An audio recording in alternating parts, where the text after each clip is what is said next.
NSDL मेरा pen में कौन-कौन सी सुविधा है, कैसे आप इसका उपयोग कर सकते हैं, आइए जानते हैं।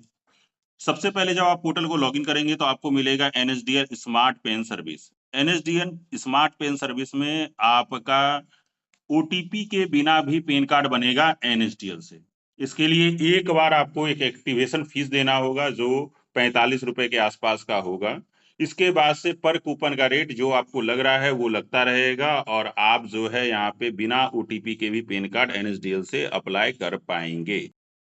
अब आपको एक दूसरा ऑप्शन दिखेगा स्मार्ट एनएसडीएल हिस्ट्री जहाँ पे आपको ये हिस्ट्री मिल जाएगी कि आपने किसका-किसका अप्लाई किया है। यूटीआई का पीएसए भी बनना चालू हो गया है। अगर आप चाहें तो अपना नया पीएसए आईडी क्रिएट कर सकते हैं। यहाँ पे कूपन बेस आप काम कर पाएँगे। डायरेक्ट यूटीआई के पोर्टल पे आपका लॉगिन होगा। यहाँ से सिर्फ़ आप कूपन बाय करेंगे और कूपन आपके यूटीआई के पोर्टल पे दिखाई देगा। वन टाइम पीएसए फी आपको देना रहेगा। इसके बाद से आपका जो कूपन का रेट होगा वो चलता रहेगा।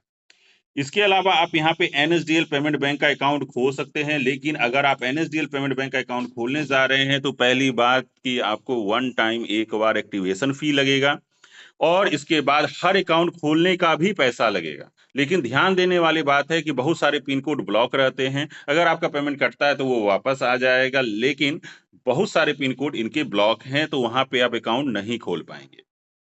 इसके अलावा आपको ऐड मनी का ऑप्शन दिखेगा, NSDL e KYC PAN. E KYC PAN का मतलब होता है कि आप ओटीपी या फिंगर से पैन कार्ड बनाएँगे, जो आधार कार्ड में फ़ोटो होगा, वही फ़ोटो सेम टू सेम ले लेगा और यहाँ पे सिग्नेचर नहीं आता है। अगर आप ई-साइन में जाएँगे, तो आपका फ़ोटो और सिग्नेचर अपलोड करने का ऑप्शन आएगा, लेकिन ये पैन कार्ड का ई-पेन आपके मेल पे 3 दिनों के अंदर आएगा और ई-केवाईसी का पेन आपको 1 घंटे के अंदर आपके मेल पे मिल जाएगा।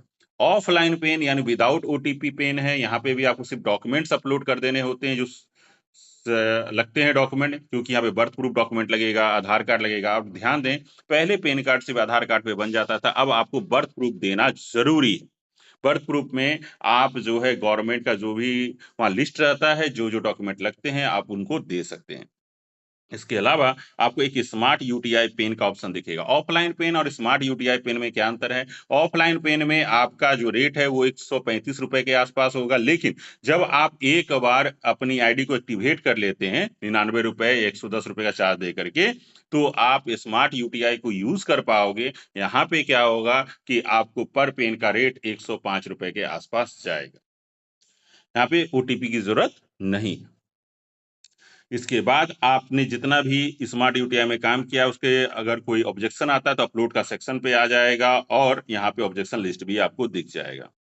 इसके अलावा फाइंड पेन है, जिसका भी पेन नंबर खो गया है, सिर्फ़ आधार नंबर डालेंगे, पेन नंबर आपको पता चल जाएगा।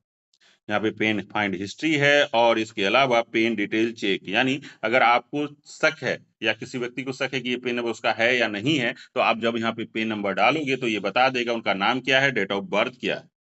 जिससे आप समझ पाओगे कि ये पैन कार्ड उनका है या नहीं।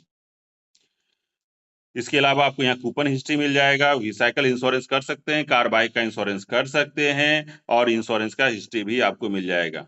इसके अलावा आपका प्रोफाइल का सेक्शन है और साथ में आपका ट्रेनिंग वीडियोज़ भी यहाँ पे मिल जाएँगे। बाकी आपको कोई प्रॉब्लम आ रही है तो आप पोर्टल पे सपोर्ट पे डालोगे जो कंप्लेन, उसकी हिस्ट्री भी आपको दिख जाएगी। तो सिंपल सा ये हमारा पोर्टल है जिसे आप यूज़ कर सकते हो।